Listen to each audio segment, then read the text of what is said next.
لی چکسازیا سنیلا وافراتان لی دهوک جبلی جورن وانین تایبت کو زوربه دمی خود دوان جوران و درباز دکن چند خولن فیرکرنیجی ده بوارن جدا دا جبویوانان هاتینه وکرن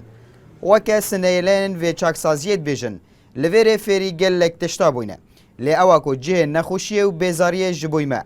جارکادی زورین جبویوان جورن چار دیوار و بانک بوهاتیه دانان وشر رسمي موبايل حلاقية تلفونه نجارية خياطية نجار وشولا مخصوص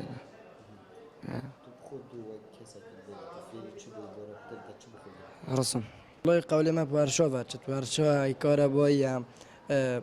كهربائية سبليت موبايل حلاقية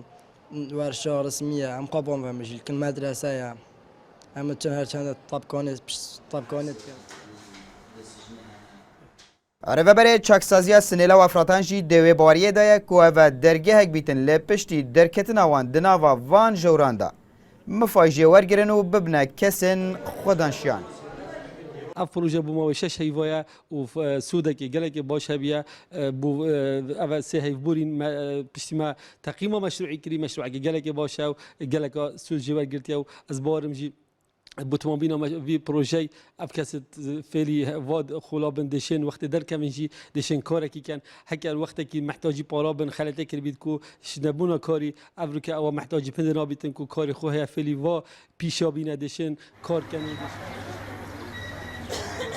لچکسازیا سنیلا و افراتان پترج 100 کسین سزادای هنو 40 کسین را گرتیجی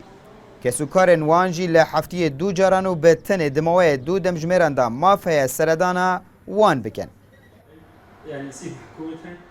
عربه بره چاکسازی جی دبیجه اف جه بوی قطابخانه جبوی سنیلیانو فیری کارن گلکی باش بوینه. عبدالصمد ریکانی NRT دهوک